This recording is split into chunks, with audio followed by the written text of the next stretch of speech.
Hey guys, welcome to the second astounding episode of Comic Talk, a show where I give you the newest comics coming out this week and you decide if it sounds like something you want to put your dick in. We have a lot to talk about today, from Batman to Ash, Hell to the Triskelion, so let's get it rolling.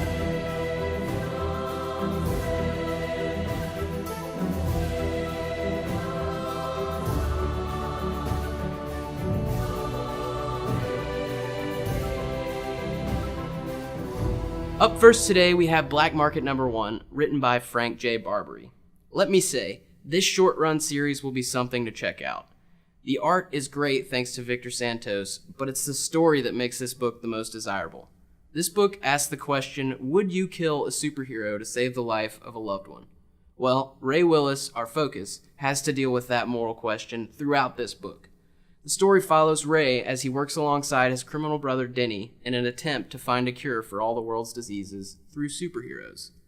I cannot stress the amount of love I have for this type of art. Its visceral noir pulp touches and modern story make this book a must-have for all comic fans. So boom, sold! Next on our listo goodies is Army of Darkness, Ash Gets Hitched.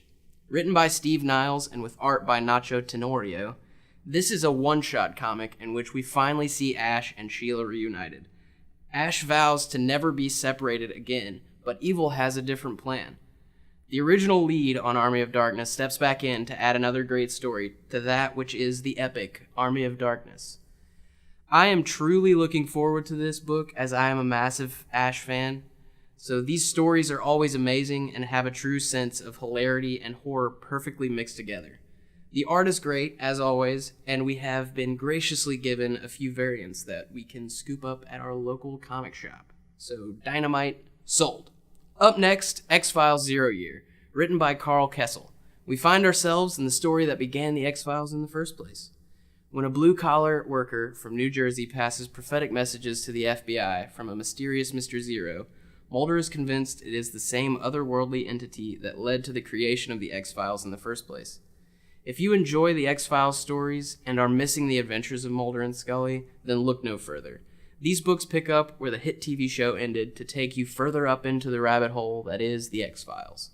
With art by Greg Scott, we are able to slip even further into our imaginations as the book looks exactly like the frickin' show. So well done, Dynamite. Well done. Sold. Next on our list is The Devilers. From Joshua Hale Fialkov, the man that brought us The Bunker, The Ultimates, and I, Vampire, and with art by Matt Triano, comes a horror-fueled adventure through hell itself. When the world is under siege from the pits of hell, it's up to the Devilers to set things right.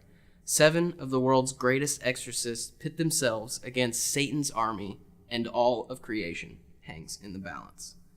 This book looks so sick, if I'm honest. I have fallen in love with stories of the supernatural since I was a wee lad. So stories like this always demand my attention. These kinds of books only come around once in a blue moon, so make sure you go out and grab a copy this Wednesday. So Dynamite, sold again. Next, for the Joss Whedon fans in all of us, is the Buffy Spike Into Light hard copy. This is an original graphic novel set in the world of Buffy Season 7. It's written by the man himself, Mr. James Marsters. That's right, Spike has delivered us with a touching, action-packed story that sticks true to the roots of the character and also lets us see just what happened to Spike with his decision to have a soul and how much it took to deal with his past, all while being compelled to play the hero. The art looks great, and while James Marsters' band may be somewhat lacking, his writing ability is stronger than ever. So James Marsters, hell fucking yeah, sold. For Marvel this week, we have the 100th anniversary special X-Men number 1, written by Robin Firth and drawn by Jason Masters. This story asks the question, have the X-Men of 2061 achieved Xavier's dream of mutants and humans living in harmony together? Or will there always be a need for the X-Men? So after Cyclops and his cronies saved New York, they were hailed national heroes, allowing mutants to rise above their previous sentiments to an expanded political agenda led by Scott Summers. With multiple forces trying to sweep the mutant party off their feet, we find Scott Summers now married to Emma Frost, with a terrible threat hanging over his head. One that could destroy the X-Men as we know it forever. Here's what I have to say about the X-Men franchise in general. It was an awesome idea in the beginning, but now, with the age of Marvel Cinematic Universe, it's near impossible for new fans of the comics to discern what is canonical and what is pure movie made-up garbage. So, in an attempt to blur the line between book and film, Marvel decided to take the approach of adding movie plot occurrences to standard, traditional X-Men stories. This sounds great on the whole, but what is happening is a complete destruction of all that is the X-Men. Yes, the films are great, but at this point, I would almost rather watch the movies again and again than read a new X-Men story. So Marvel, boo on you! Boo on you, sirs!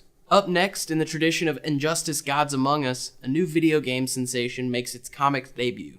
Developed by Turbine and WBIE Games, Infinite Crisis brings together unique versions of DC Universe heroes from across the multiverse to head off a crisis that threatens to destroy all of their worlds. Heroes and villains from Gaslight, Atomic, Arcane, Mecha, and other worlds battle and join forces with Prime Earth Batman in this rapidly escalating conflict. This should be interesting. I wasn't a massive fan of the Injustice franchise. I feel like they took the characters whose looks were sleek and stunning and dulled them back down to a style of comic that is not very good, in my opinion. My opinion aside, if you enjoyed the Injustice books, then swing by your local comic store today and pick this little puppy up. All this talk on great stories, and we have barely scratched the surface on the best upcomers. So, let's get to the gold of the evening. For the last month, our comic store shelves have been riddled with the greatest logo of all time. A logo that strikes fear in the heart of the criminal that has fallen prey to it. A logo that has been around for 75 years. Yes, that's right, folks, Mr. Bruce Wayne, motherfucking Batman. DC celebrates Batman's 75th anniversary this month with a slew of variant covers across multiple platforms, both in comics and collectibles. T-shirts, much like the one that I am wearing, and toys that take you back to a time when Batman was simple. So, this week we have a continuation of a story that kicked off when the anniversary was announced. Batman Eternal number 15. Can Batwing and Jim Corrigan stop it before it breaks out and consumes all of Gotham City? Will Red Robin be able to keep the stowaway safe during his mission? Written by Scott Snyder, James Tynion, Ray Fawkes, and Tim Seeley, this story will be but a build on what is looking to be one of the most epic of Batman stories. Absolutely go by your comic book store and pick this up. DC, a soul! Also coming out today, we have Robin Rises Omega number 1.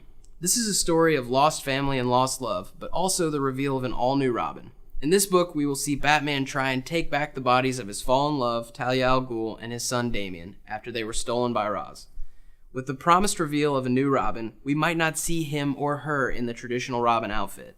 That's right, I said her. You deal with it, nerds! Robin is an incredibly integral part to the Batman story. Without Robin, Batman is divided into his heroic side and his much darker need to destroy all that is evil by any and all means. A new Robin will provide balance to a character that has been on the emotional fence one too many times, if I do say so myself. This book has already been awesome, and I'm looking forward to the newest chapter. So, DC, sold. Finally on our list of comics today is Teen Titans number 1. Red Robin, Wonder Girl, Raven, Bunker, and Beast Boy step out of the shadows of the adult heroes of the DC Universe to offer bold, exciting, and sometimes dangerous ideas on how to protect a world full of superpowered teenagers, any one of whom could be the next heroic figure or major villain. I loved the old Teen Titans stories, so I will be picking this up today. For some reason, when you make the story revolve around mid-adults, it makes the story seem more believable, even if it is, in fact, outlandish. Written by Will Pfeiffer and drawn by Kenneth Rocafort, this book is absolutely something that you should go out and pick up today. So DC, sold! That about wraps it up for us today on Comic Talk. As I said before, don't let my ideas stop you from taking a trip into your imagination. If a story grabs your attention enough to read it, then do so. Go out, support your local nerds, and get started on your journey into imagination. Thanks for watching. My name is Nick Hein, and this has been the second episode of Comic Talk.